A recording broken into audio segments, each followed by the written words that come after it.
Shalom, sisters. This is Sister T, and welcome again to The Rock.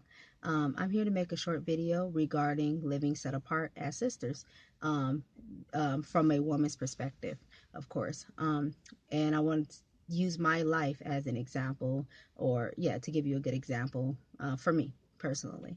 So I've been living out of the city now for almost a year. And one of the biggest things that I've noticed that is different from when I lived in the city to where I live now is that, I've never really had time to reflect, self reflect, and deal with the sin that is in me.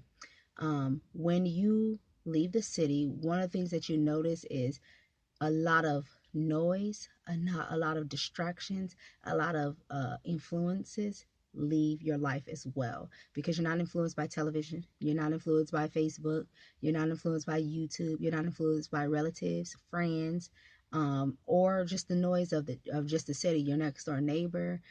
You're not influenced by any of those things anymore. You do not have those distractions anymore. And you may not have noticed how much that those things were influencing your life, and or how much weight you had on you from being influenced by these things, for constantly having noise and noise and noise all the time. Well, one of the things I noticed is when I left the city, that it was now quiet, and I had to deal with me. I was able to self-reflect and deal with me. I had to look at myself and say, who am I? you know it wasn't as simple as saying, oh, well, I'm a daughter of Zion, I serve Yah. No, who am I? Who am I? What's in me? I got to really truly think about what my issues are. My issues were revealed to me, and I got to see myself for who I really was. And there was sin inside of me, or just different, even outside of just the typical sin we think of, like keeping the Sabbath, and we don't eat pork no more, but different depressions and oppressions and things that are inside of you because of the life that you live. You don't realize the burden and the weight that you're carrying because your previous life, it just didn't fall off of you because you started keeping the commandments. It's still there. You have to address it. You actually have to address it for it to leave. You have to repent of it. You got to turn from it. But you can't turn from something that you did not know was there. So when I left the city and I got to this peaceful, quiet life, I started to see things in myself that either I didn't know that was in me before, or I just never got a chance to address. I never really got a chance to say, well, what is this issue? And how is it affecting my life? And so leaving the city, I have been able to do that, self-reflect. And you'll find out things about yourself, and it's a beautiful thing, because at first it's one of those things that you may not like what you see about yourself, but as you get a chance to address them, you feel the weight lifted off of you.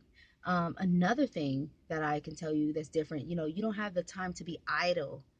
Idleness is a big problem for a lot of women. We are always, a lot of women are always on the phone. They're on Facebook. They're on all these social medias. They have all these social media accounts, and they're constantly distracted with friends over here, family members and relatives. When you leave all that behind, you are not burdened down with, you're not idle, and you're not burdened down with this conversation, this person's business and that person's business.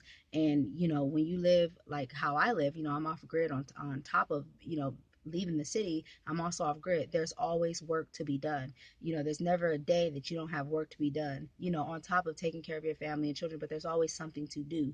If we're not planting gardens, we're preparing for this, there's work. You have, for some people who have animals and things like that, which is something we will also have. We're already preparing for things like that. So there's always stuff to be done. So you never have time to be idle. I don't spend time on Facebook or any sort of social media account. I'm always busy. I always have work to do. And when you are not idle, you do not give room for the enemy to come in, and to affect and destroy your household, because one of the things that come with idleness is the enemy comes in and you will destroy your house with what you have intake that you didn't know that you may, that's been planted in you. So that's another benefit to living set apart that I've noticed, a big benefit. I'm not distracted. I don't have people dropping seeds in my ear telling me different things, and then I bring that home to my family and causing a problem. I don't have those issues. So that's another really good benefit to living set apart. Just generally, living set apart, I feel like it's healing. It's healing because not only do you get to deal with your issues and stuff, but then you also, on the other side, you get to learn things about yourself, things that you love, things that you never thought about doing that you're able to do now, and you get to take the time to do them and figure out who you are as an Israelite, but who you are as a person. And you get to learn. You now have an identity, not just as an Israelite, but just who you are, what you truly enjoy, what you truly like, and not the things that other people have told you to like or to enjoy. So that's all I have for you today. I just wanted to give you a short video on that because a lot of people have asked this question, and I thought that I'll use myself as an example. Well, I hope you sisters are blessed out there, and I hope this video helps somebody. Shalom.